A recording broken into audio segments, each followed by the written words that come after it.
Let's see. Elsa, Lewis, Noah.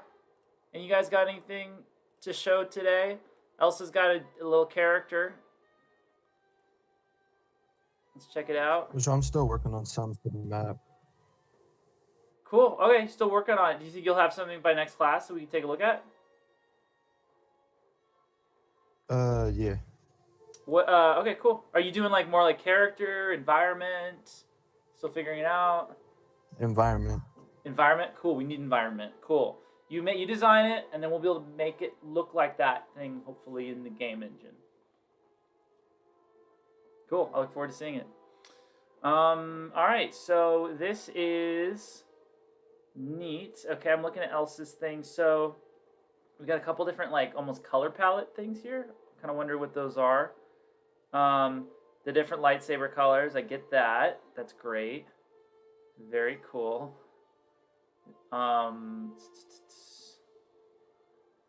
Blaster. Yeah, all good.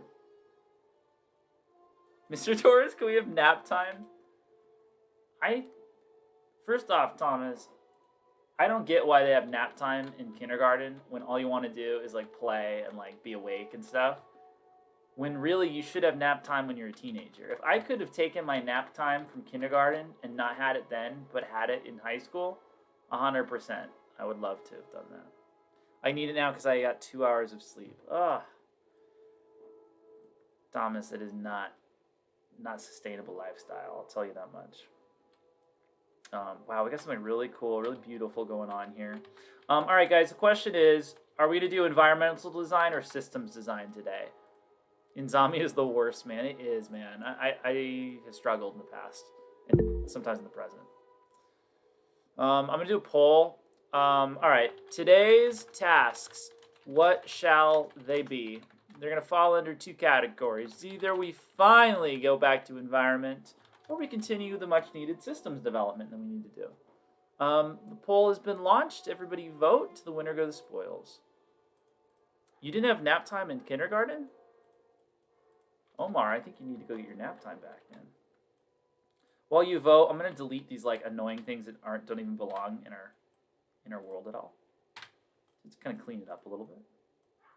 That's a player start. We don't get rid of that necessarily.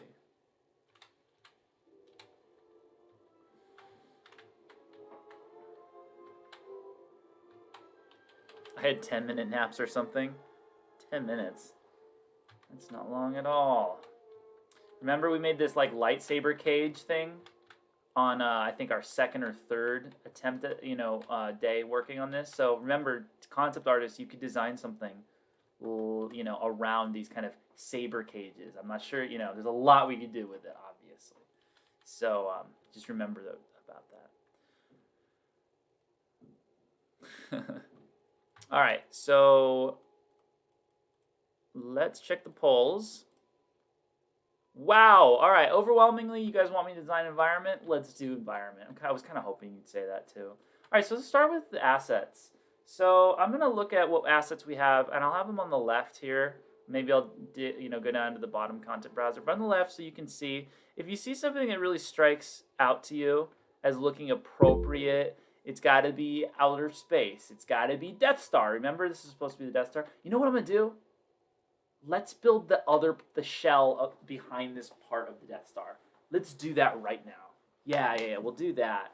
In fact, I think from where I migrated this from, I had created a Death Star model, just using geometry tools. If not, we can create our own right now. Yeah, I did. Let's see. It might not be good enough though. I'm gonna turn on my. You're not presenting your screen. Thank you. Oh my gosh. Thank you so much. Appreciate you, man. Thank you. All right, everybody. Now we can actually see what's going on here. So, environment. So we have like this little, test space. Experimental Death Star lab. Not really sure, right? That we've been playing on just as whatever. But we made this larger environment. And I really think we should probably kind of Death Star it up a little bit. So I have this Death Star model that I had made, and I wonder if I can just kind of place them. Where to go? That's weird. Oh, okay. It's so small. It's so small in comparison. So let's first make it super large. Let's try 2,000.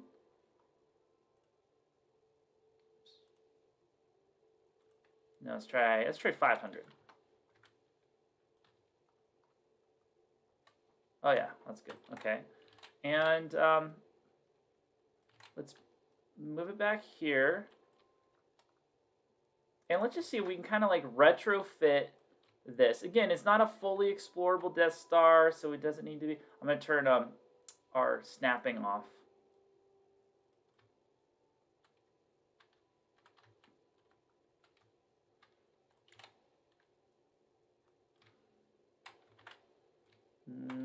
Actually, let's turn snapping on for a second.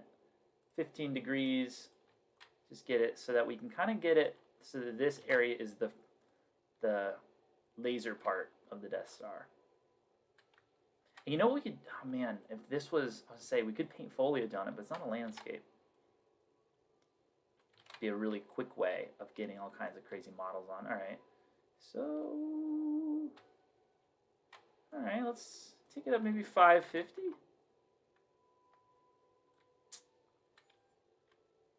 Let's bring it back a little bit. Bring it down a little bit, back over. Sometimes when you're doing this, you can press F11 to make it a full view. So now I'm just dealing with an entire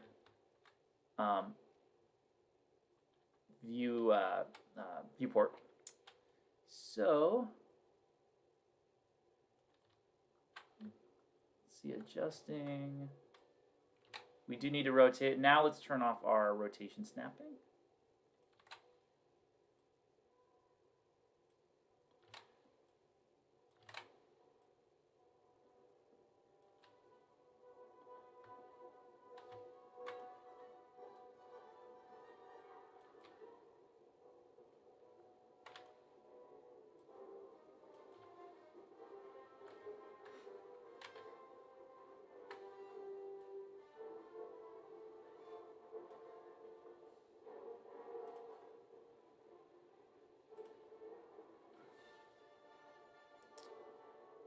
Hey Noah, the link you dropped says I need access.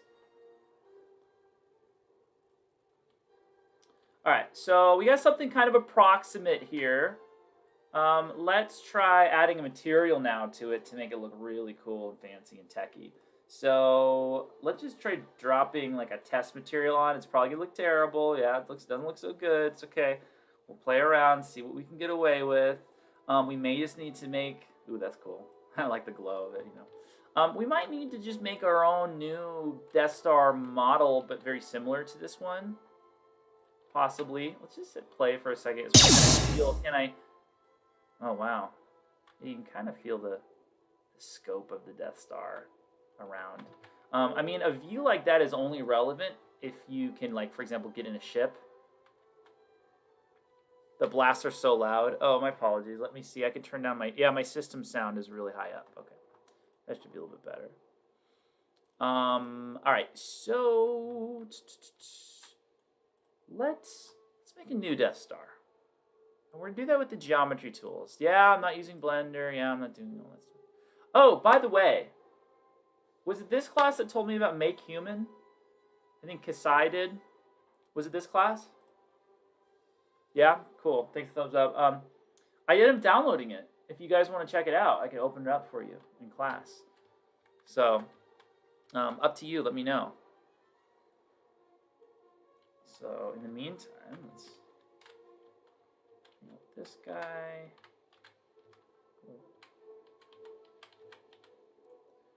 Yeah, you guys want to see the Make Human stuff? Okay, cool. We'll probably do that. Let's do it at the end. So I'm going to tessellate this as much as possible. And, you know what I really should do, though, is let's try bringing it out again with the material already applied to it. Ooh, this could be a good Death Star material. Let's try bringing that just onto the Death Star out here. Yeah, see, the only thing we want to get is we don't want it all triangle-y, right? So how do you stop that? Well, there's a couple things we could do. Tessellation all the way up. You're going to see this one's going to look all triangle-y too because all the faces are all rotated. Well, we don't want that.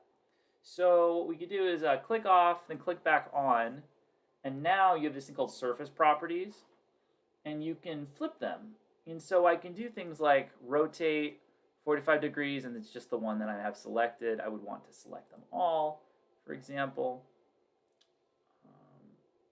We can kind of tilt them. And again, that's just the one. We want all of them. So let's see if I can do like a Control A. We just want all the vertices. Thanks for letting me know, Ashley. So we go to geometry, and what we'll do is do select. We have a bunch of options here. Select all adjacent surfaces. Click on that, and it's going to select all of those parts of it. Now, when I actually click one of these options, so I'll change. Okay, see that?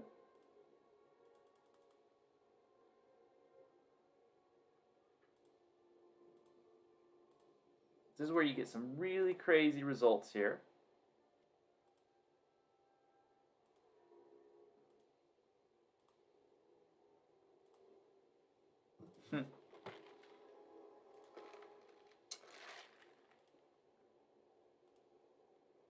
Flipping the UVs.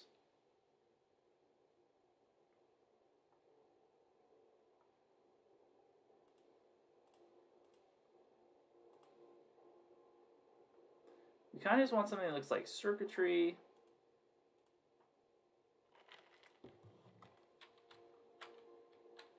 Now, will that look okay at scale? You know what? I'm changing my mind. This back here looks great at scale. All we really need to do is we just need to add a bunch of static meshes so that this stuff in the background is less obvious. And what we can also do is let's take the material, and I'm going to make a duplicate of this material actually. And we're going to make it so the material is, all this texture is a lot more small.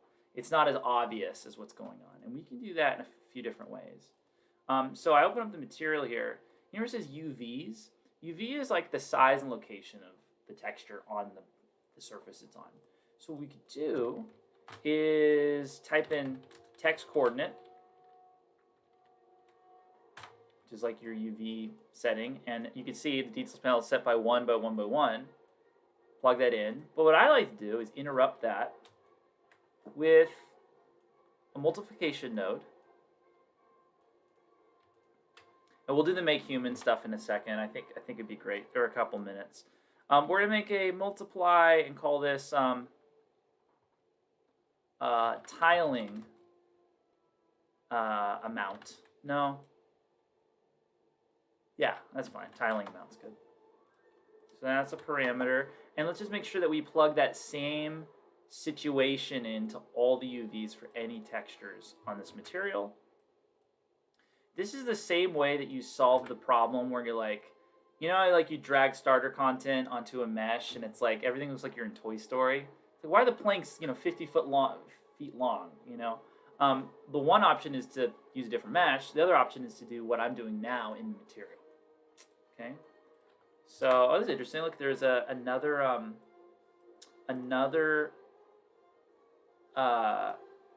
normal map that was never used, which is cool. So since, let's say we wanted to use both of them, can you blend normal maps? Yes, you can. So let's do that just for a second for fun. So let's take this in. We're going to type in LERP. This stands for linear interpolate. So this is how you blend two textures together. There's a couple other ways you do it. This is going to, we'll plug in the result of them blending together into this. And we'll make a parameter that controls that amount of blending called normal blend amount. And you can see, so alpha takes a number between 0 and 1. 1 means it's going to spit out fully whatever's going into the B channel, okay? 0 means it's going to spit out whatever's coming into the A channel. Some number in between, like 0.5, it's going to split out exactly halfway, half of this and half of that, kind of overlaid on top of each other, right? So we can control that and maybe get some interesting results with it. The other thing you could do with that too is, with something like the Death Star, you probably want, Like I have this really cool effect that I did for the Akhenaten game, where the farther away you get from something, you start to blend in a different normal map. So when you're looking up close at something, there's one normal map that's being used that's causing the bumpiness. When you zoom out 200 feet, it's a completely different normal map that goes across the surface of that. And I did that to prevent the tiling, that like repeated texture effect. It's really cool, and it's one of those things that might be beneficial for the design of the exterior of the Death Star, for example. All right, so now we got this over here. Let's make a material instance out of this so it's quicker to edit. So now, I know this looks like the Death Star by Harley Davidson or something right now. Not exactly a Death Star with the circuitry and stuff that I expect. First off, look at this normal blend. I'm going to go from 0 and go up. Watch the Death Star change. See how that changes? Because we're all just blending different textures, right? And then tiling amount is going to make it so that there's less components, essentially. So we go down with that. Let's try 0.05 or 10. I just noticed I'm like getting a weird effect. I realized with this second normal map, we didn't put in our tiling amount. So it's staying the same size no matter what I do. So let's do that.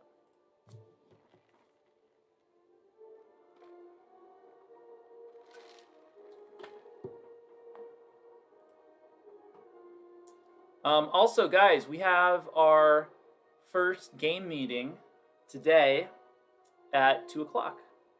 Cool. Actually, Michael, do you want to kind of brief the class on that for a quick second?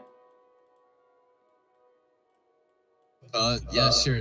So basically, what's gonna happen after school is in our first meeting for the game design club, we were going to be talking about what we want to actually do for the club, what games we want to make, what we want to do, how we want to do it, and seeing where everyone's at with certain stuff like that, and then we're gonna move from there. I think it's gonna be really fun for everyone that shows up there, and yeah, I'm really excited for it. Cool. Thanks, Michael. I'm really excited for it too. I have some other students in other classes. I think this is fine for now. I don't want to get too into this. I think this blends really well enough. Again, if it's something that's gonna be seen from, this distance, remember how small our map is? It's not a big deal. The only thing we do need to cover this whole part up because that looks weird. But seen from the side, not bad. Yeah, I'm really excited. I have students in other classes who are really excited to join as well, and there'll be people you never met before who are in the game program, and maybe a few people who aren't in the game program, which would be really cool. So we'll see.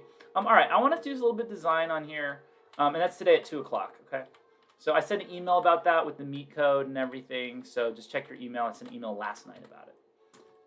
Let's get on with actually designing some interiors. Now, using concept art would make this a heck of a lot easier, but that's okay.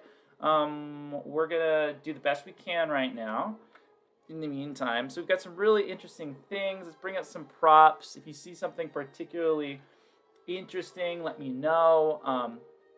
I think probably designing some interior spaces would be great, but then we've got these amazing, like almost landing dock stuff that we could absolutely use at some point.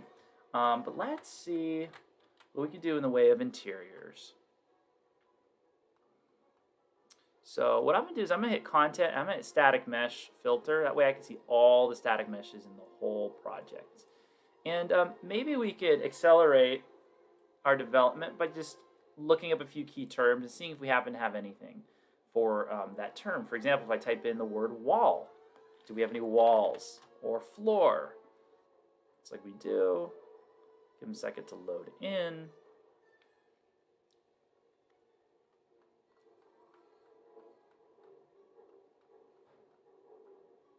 Let's see what we got in the ways of floors.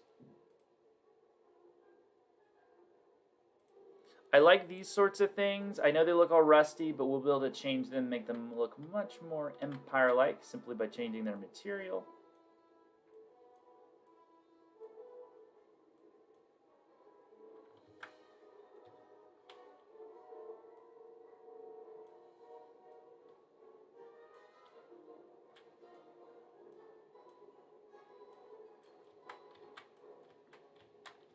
Yeah, I think this sort of thing, like a floor hallway kind of thing, where you're walking over the grates. Again, they don't have to be all rusty or anything. They could be pure chrome and stuff. But let's block out kind of a corridor real quick with that. Somewhere else that we could go. So let's do it going this way, let's say.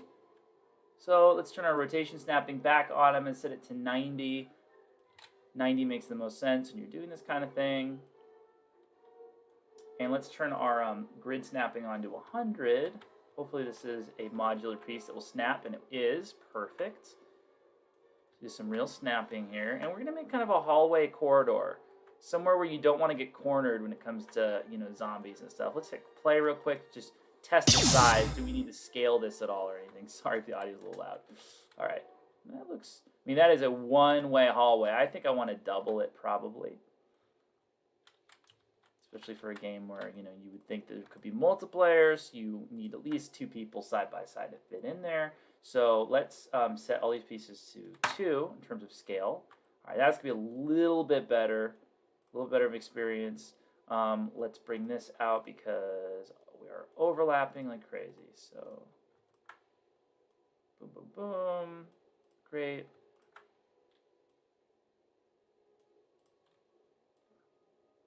We need some walls. Let's see, can you... We got these like clear. I shouldn't say clear, but it's a little bit less obvious. Like there's less going on, so it's less interesting. So it's a good kind of generic wall. Again, we can futurify this. Let's set the scales to 2 for this. Really fast by just changing the material, because I know this doesn't look Death Star-ish. So right now we just want to block this out and see how it looks, the size, the feel, so we can get to our kind of next area or whatever of the ship that we're on. Let's try a couple materials. What if I put like, I don't know, this tech material on it? Doesn't look right. Let's try another one. Oh, that one's not going to work. Wrong material. Just a second.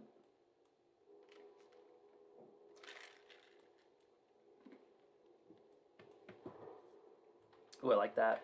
That could work. That could maybe work. So let's see what we can do with that. Delete. And then same thing for like the floors here. We've got slots for the rust. That rust can become this. It's not even rust anymore. Now it's like this techie kind of thing. I'm a fan of that. Let's see the concrete, right? It should be concrete. What if we change that to this other thing called bridge? It looks okay. I'm not a huge fan of that. Let's try this one. Ooh, that could work. Maybe something that contrasts though with it. Let's see what else we got. Maybe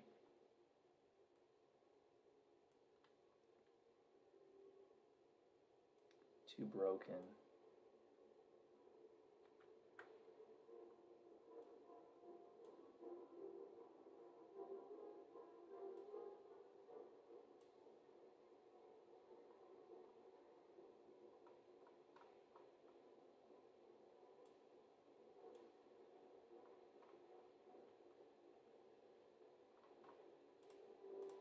What we'll do is let's turn on the materials filter.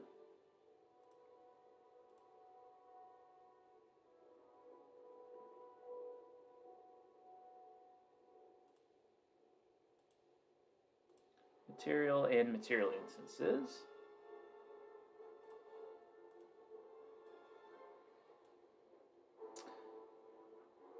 Oh, this is an advanced material. If you remember that one. That could work. We could also go with like an uninteresting chrome kind of thing. We've got that in starter content.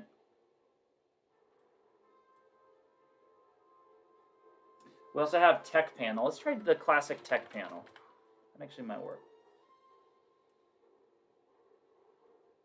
I also made a darker tech panel. I might like that.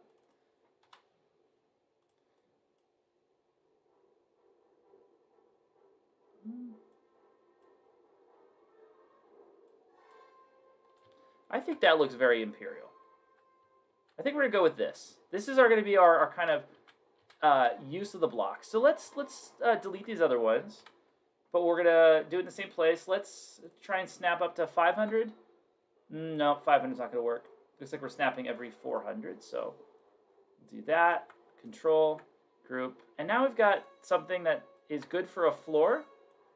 You know, you could always do this too. I see this done a lot in games. Alt, rotate. Now we've got the walls. The walls are the same mesh as the floor. Maybe you change the material on it slightly. It happens. It's definitely done a lot. So, we could try that. Or we could try putting a different, more visually interesting mesh. Galaxy brain move. Alright, so let's see what we got here. But we do have some really lovely static meshes and models, so we want to use those where we can, as much as we can. If something jumps out at you, you're like, hey, we have to use that, let me know.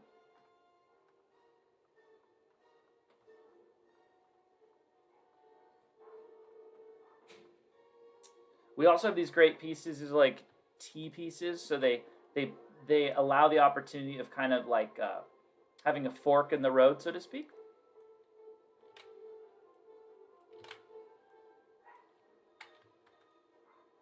So we can have the corridor go, you know, one way goes left, the other way goes right. Let's set this to double since all of our pieces are twice the size that they come in as.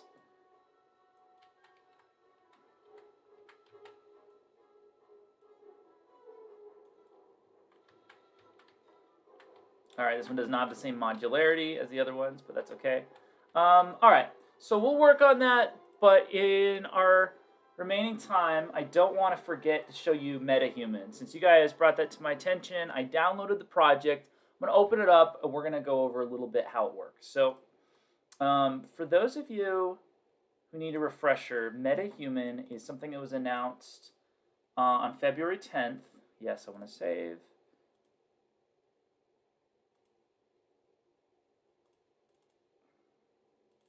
All right, it was announced on February 10th as a new model creation tool by Epic Games, creators of Unreal.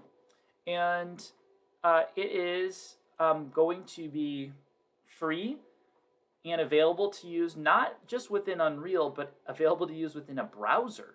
So for once in our lifetime, it seems, you'll be able to use MetaHuman on a Chromebook. Huh, go figure, right? And it is a modeling tool for making human models at incredibly high fidelity. So for AAA game development and for television and film production, making realistic humans. The other thing is, though, it will allow you to download all the models that you create within it at a variety of scales and LODs.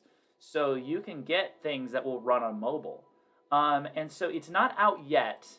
We watched last class, when you remember, the trailer, the announcement trailer, where it was like this uncanny valley, like human talking.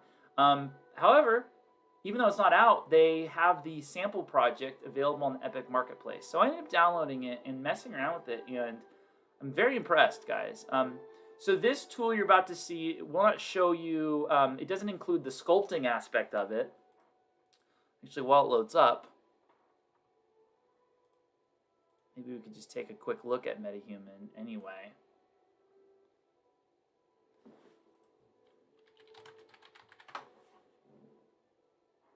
Nine Unreal Engine icons.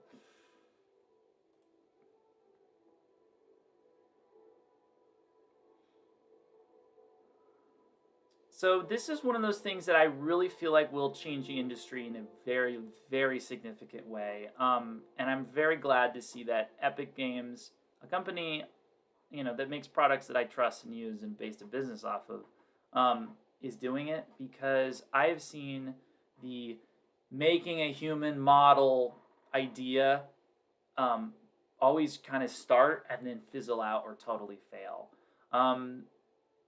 Right now, if you want to make a character model, you Google how to make a character model. Most of the tutorials you see on there is, well, first you open up Blender and you make a cube, you make a skeleton, which is amazing that people can do that. But for somebody trying to make a video game who isn't trying to be a full-time artist, I need a faster way to make characters. So, there's character creation tools within games. You got sliders and stuff. I want this guy to be taller. I want his nose to be bigger. I'll modify his forehead, change his hair color, right? You play an RPG, it lets you do those things typically. So the idea that you can do that, but instead of doing that within a game, but doing that within a program that then produces the model that then you put in a game, that's not anything new. However, it's an area of technology that has been very much ignored until this company called Fuse, or his product came by Fuse. I think the company might have been called it as well, but this product called Fuse came about, and they created that. It was like The Sims. Like, yeah, change your sliders and stuff, but you leave with an actual character, model that can go in a game engine. So rather than having to start from scratch and stuff, because you're making this humanoid character, we can expect, all right, what does every human have? Two arms, 2 legs, 2 eyes, a nose, a mouth, right? Now you can modify the tonality, the shape, the sculpt of that without using a cube or a primitive in Blender or Maya or something, right? Fuse was then bought by an evil company that we all depend on called Adobe. Adobe is a company with a lot of hubris and a lot of arrogance, I think. And they bought Adobe Fuse and never worked on it and kept it in beta for years and years. This was back in 2015. Never issued an update. It basically became a dead program. And then in September of this year, they silently removed Adobe Fuse. Now, Adobe Fuse is one of these programs that I was saying is solving the problem of making models, right, that you need to make with sliders and stuff. And they just got rid of it. They just bought a company that was doing perfectly fine on their own, making something new for the industry, and then they bought it and discontinued it. They didn't replace it with anything. They did not replace it. There's no character modeler that you can get from Adobe, really. So what do you do then? What is somebody like? I'll give you an example. It's not just me that depend on Adobe Fuse. Phasmophobia, all those character models, those are Fuse models. Those are all from Fuse. Okay? I have Adobe Fuse because I thankfully kept a copy. Like, I can't even download it anymore, right? Well, whatever. So this idea of where do we get character models is a big deal, because a lot of us developers, we don't have full-time art production teams, nor does it make economic sense to devote that sort of time to having dedicated people just for the creation of characters. We want this sort of solution. Well, it turns out Epic has been working on something. The sneaky people that they are, and I could be one of many. So we'll watch this, and I'll show you the demonstration. 主人公にだってなれる Je pourrais être architecte, ou guide quizá un artista. You create the narrative. I am metahuman.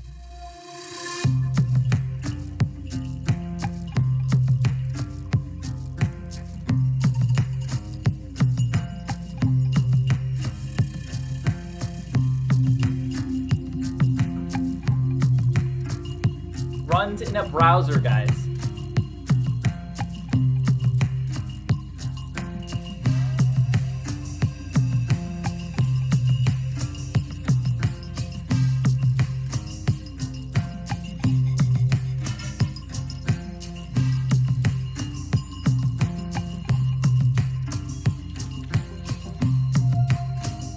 Coming 2021, just announced. The demo is still loading up. Okay, so obviously it's a very intense. Oh, it's opening right now. Perfect. It's going to be a big project, which is why it's going to run in a browser. I'm 90%, 99% sure they're doing pixel streaming. So you'll be accessing it as long as you have a Wi-Fi connection. But here's what the actual Unreal project looks like. Downloaded for me. This is that meta-human character that you saw running in the editor. I'm gonna open up. I took a look at some of the blueprints and stuff. I mean, it's legit. It's not like they made this trailer and now they're gonna figure it out. Like, no, it's basically here. Like, I wish we had a date and we know when it would be available to us. Yeah, I was taking a look at the animation blueprint. But this is gonna be your new all-in-one, dare I say, a model creation tool potentially for Unreal Engine related products. So I'm gonna hit play. What happens when you hit play? It's gonna do the level sequence that basically was that trailer that you saw. But now we're actually running it in the engine. Okay, give it a second, unless I disabled it. Did I disable it? I am a metahuman. Yeah, The there we next go. generation of digital human powered by Unreal Engine. It's all running on my version of Metahumans Unreal. are high-fidelity digital characters created by you, the user, on our new content creation platform, MetaHuman Creator. I am fully rigged, ready for animation and motion capture, allowing you to work in context. With everything running live in Unreal Engine, my motion works. On other characters. I have 8 levels of detail and have been tested on a wide range of hardware platforms, from feature film to mobile. Feature film to If you're mobile. interested That in means that learning you'll about be my able to get animation rig characters that or run on your high-fidelity crappy cell deformations, phone, built on as Control, well as things that would be the new in, strand-based a hair TV system show or via the groom film. component, or how everything is tied together and animated in sequencer, then have a look under the hood in this project. This is just a glimpse of things to come. So yeah, they're just doing some really cool stuff on here. So taking a look under the hood, we'll go to this. This is Blueprint MetaHuman. This is their blueprints for it. You can see stuff to do with hair strands and dynamic material instance, about their material. I haven't looked at their material yet. I just looked at their code. I haven't looked at their they're doing things called hair cards, which is typical, but then they also allow you to actually have each hair strand modeled. Very, very cool stuff. Some of the stuff that you saw with their skin, they have a really great skin setup on their material using something called subsurface scattering. Just something I set up on my character, but nothing to the detail that they've been able to achieve with this. But that idea that the skin is shiny but not reflective, it's shiny here on the nose, but it's all because the light comes in, part of it is absorbed, some of it bounces around subsurface and then leaves the skin. Leaves do that as well. Human skin does that as well, and it's very hard to actually replicate digitally. But that's what's going on there. That's why you're able to get these realistic things. And then what I loved is you have this thing called LOD Sync, and they've made it very simple. 8 levels of detail, and I could literally say, hey, I really want the really ugly mobile version, and type in the number there. Obviously, on the browser, it's going to be triggered by a button press, or when you hit export, it'll ask you or something. But just here, looking and kind of snooping around the code of the project, right now it's lagging, right? Because it's basically giving me a really low poly version and a graphically less detailed version. Still looks really good though. So yeah, this is what's going on with this stuff. Expect more news in the next few months. I'll definitely let you guys know when it is actually out, because I'll start using it. It's affected my production a little bit. I've halted anything to do with any characters and stuff because I think I'm going to actually completely abandon any more Adobe Fuse development on anything and replace any Adobe Fuse characters in my game with all the stuff that comes from this new tool. And it's not just me jumping in the bandwagon. Right now, by using Adobe Fuse, it's a very, very convoluted process for me to go from character creation to that character existing in the game. One of the reasons being that my characters are not rigged to the Epic skeleton. They're rigged to Adobe's skeleton, the Amiximo skeleton. And then those have to be retargeted, and then the animations have to be really duplicated. And using this template called ALS system that blends animations and stuff, well, they have to then reintegrate it into there, and it's basically a nightmare. It's like a full-on weekend thing just to get a character in. Whereas from this tool, it will, when I'm done modeling it, I will have it rigged to the proper Epic skeleton with the exact same bones that something like Epic Unreal Engine and stuff would be expecting. So pretty cool stuff. All right, guys, that's about it. I'm gonna let you guys go.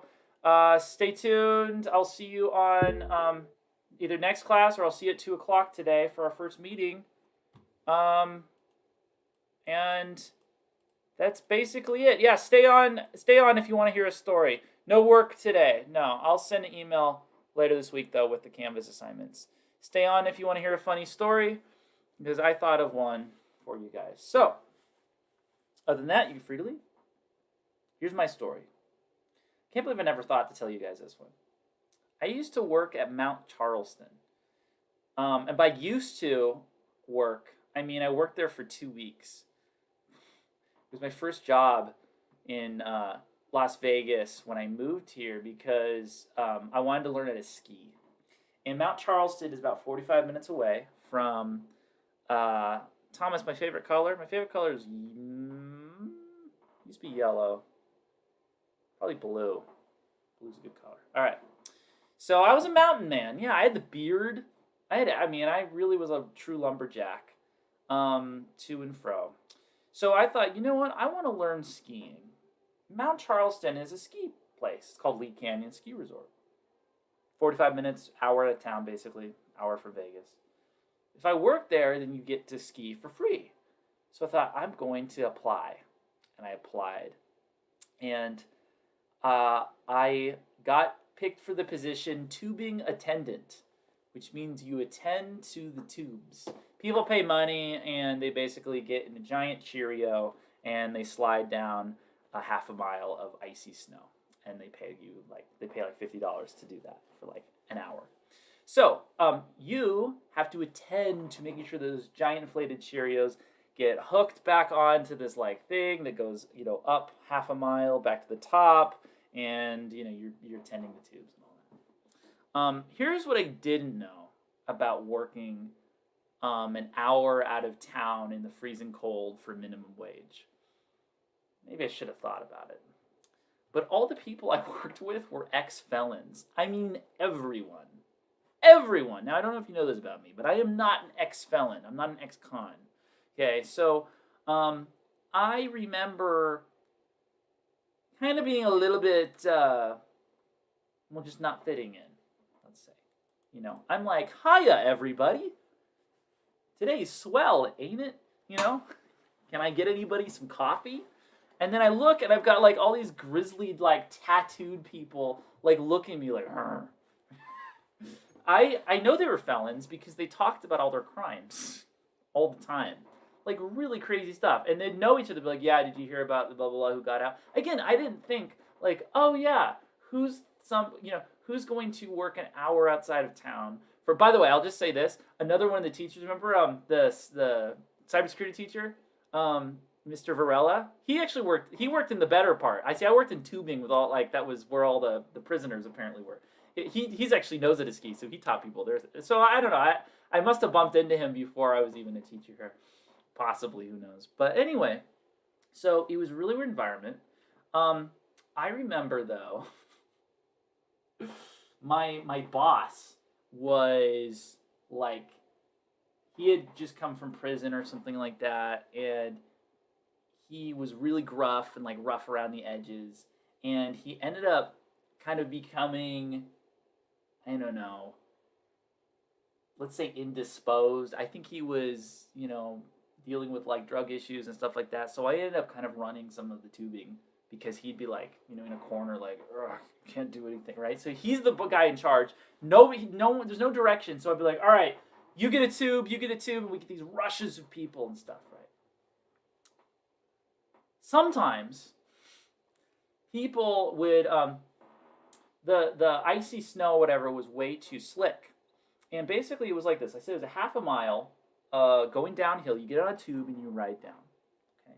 And then to slow you down at the bottom, we had these rubber mats that your tube would hit. And every time you hit it, the friction would cause you to slow down. And even if you didn't slow down still, there was it started to incline, like go up and up and up, okay? So go up, up, up, up, so gravity would stop you, right? Well, here's the thing. It snowed so much this year. It was like the craziest winter ever. And it was so slippery that people were getting on the snow, the tubing ramp thing. They'd go down. They'd get to such a high velocity. They'd hit the rubber mats. They'd hit the rubber mats some more. They'd go uphill. And then the hill just basically became just a ramp for them to be launched out into the forest and stuff where no one would find them. It was so ridiculously dangerous. And I remember being there at like 8 o'clock in the morning. I had to get up at like 5 or something just to be able to get there in time. And like taking like a shovel and like we had to break up the ice so that it would be less slippery in the morning. I mean, it was like prison labor, right? So I remember it would be like, oh, we got another one. So then eventually we finally put fences at the end, like these fences. Okay, so imagine you're going down this slingshot that's accelerating like crazy. All right, then it comes level. Now there's rubber mats to stop you. Then the ice eventually starts going up at an incredible incline, and because that's not good enough, now we have fencing up there, right? Still didn't do it. People would go in and they would literally achieve at such a high speed. They would hit the rubber mats, they would go up the hill, and then they'd crash into the fence, and they'd take out the fence with them, and then they'd just be gone. Out into the trees, out into the wherever. So every time this happened, us tubing attendants had to go like, stop everybody, stop, and we'd have to go down there and fix it, right? So sure enough, my boss, who's like on drugs and just gone, and just he's nowhere to be found. So I'm kind of pseudo in charge. No one made me in charge, but I'm like, all right, guys. So I remember somebody went down this incredibly dangerous slope that should have been just a lawsuit. It was so dangerous. And they completely blew through the fence and everything. I'm like, all right, everybody, I got this one, you know. And I'm like, I'm going to take care of it, and I'll be right back. I get my giant Cheerio, and, you know, the way you go down is you get out of a tube and you slide down. So that's the fun part of the job, I guess.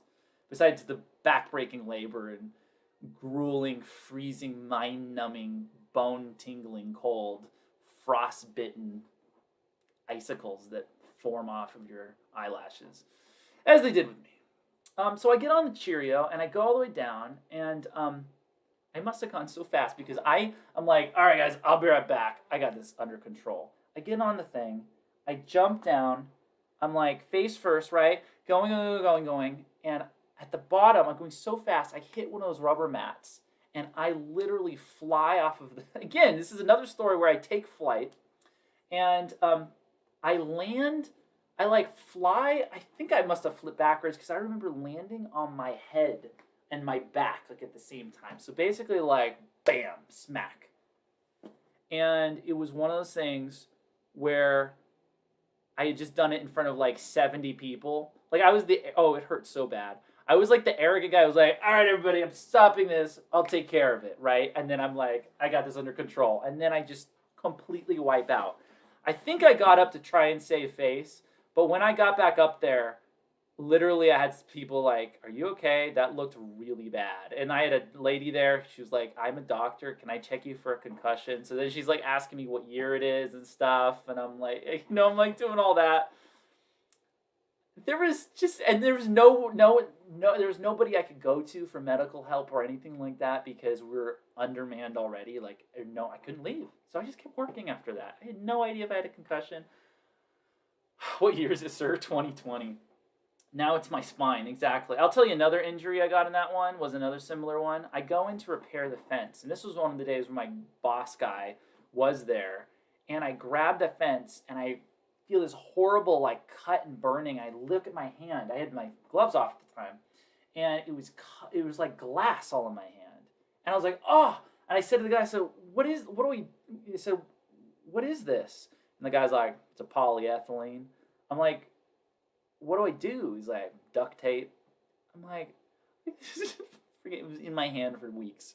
It's just insanity. So anyway, that was one of those weird jobs. I ended up totally quitting. I'm a professional at quitting jobs. I just tell you that much. Like I had enough. I don't know how anybody stayed in that job longer. I remember being up there when it was pouring like wet snow. I want to say rain, but it was so cold it had to have been freezing temperature. But it was like slush, and it got into my boots and my hand, and it was so dangerous. No one could make it up the mountain, so they closed the day. We ended up leaving around 12. But I thought that day I was gonna get frostbite because it was my boots had filled up with water. It was crazy. So that's one of those jobs. I have probably a few other stories from that experience, even though it was only 2 weeks. It's one of those things that I don't really think about actively. So when you guys asked for stories, I forgot that I even worked with a bunch of ex-cons and felons. But anyhow, that's that. Remind me, and I'll think if I can get you some of the stories. You guys chat so funny. Get a teach up now. Had a quicker jump. And he's been a ghost ever since. That's right. All right, guys. I'll see some of you at the 2 o'clock meeting. For the rest of you, I'll see you on Thursday. Take care. Bye.